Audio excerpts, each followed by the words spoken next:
Hello, I go by the name Gifty Serwaa Darko, and I'm here to introduce to you multiplexes. This presentation is going to explore multiplexes, help us know essential components in digital logic, and it will also cover function, application, and different types of multiplexes.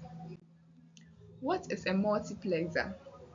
A multiplexer is a combinational circuit. It selects binary information from several input signals. With this, the selected signal is being forwarded to a single output line. We can also say a multiplexer acts as a data selector.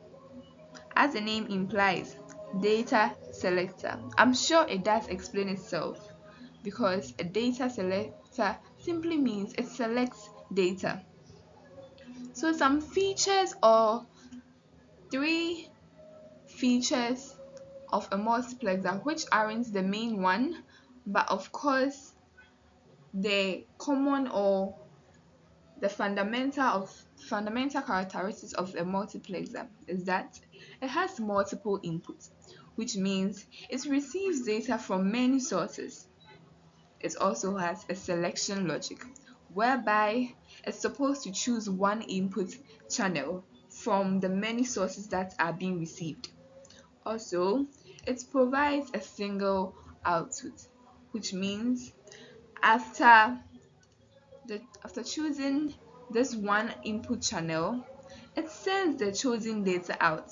And of course, as I said earlier, since it chooses one input, automatically the output is going to be one.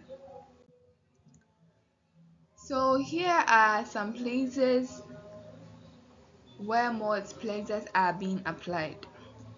It's applied in many fields of our life, whereby it helps increase efficiency by allowing multiple signals to share a common channel. So they are being applied in areas of data transmission, whereby it enhances channel efficiency for multiple signals. They are also applied in digital circuits, and this helps to reduce wiring and components which are being required in the formation of the digital circuit. Also, they are being applied in the telecommunication aspect.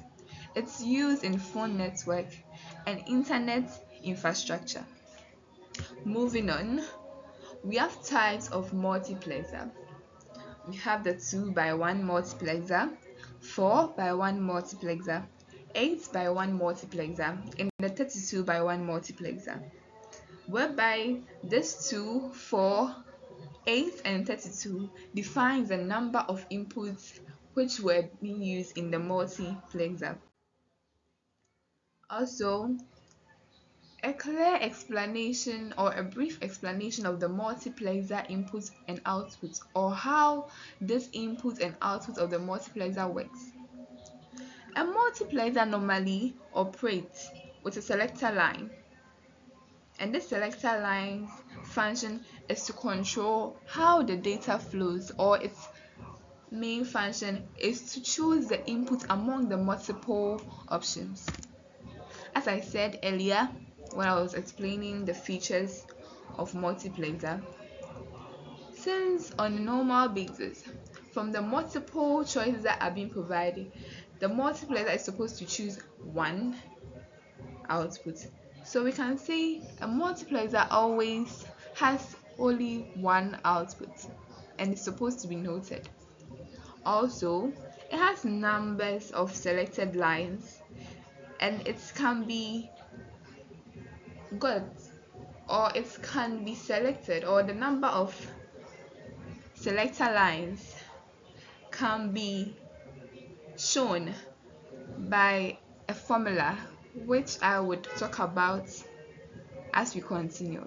Also, one thing we have to keep in mind that the inputs are always multiple.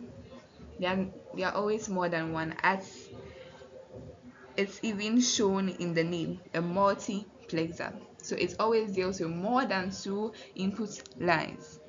So The formula for the selector line is defined as m equals to log base 2 times n, where the n explains the number of inputs.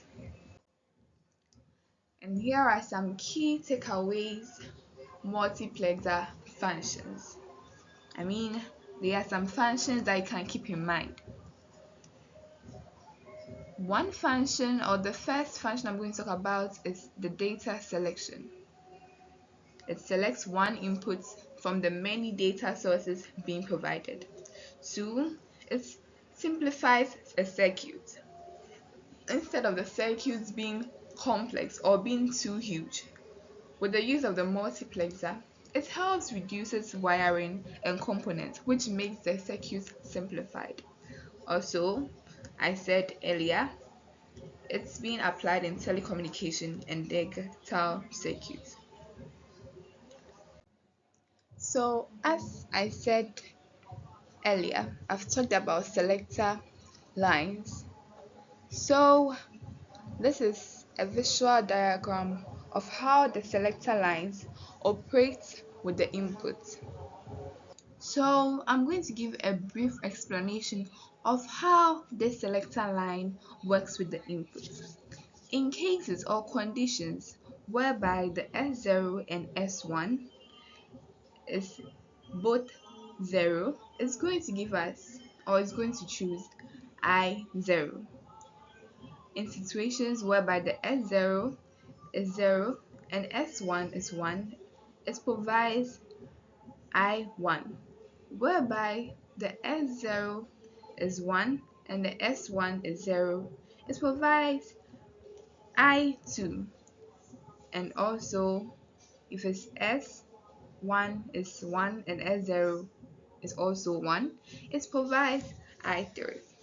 So this actually gives a clear explanation of how the logic gate is combining or cooperating with the selector line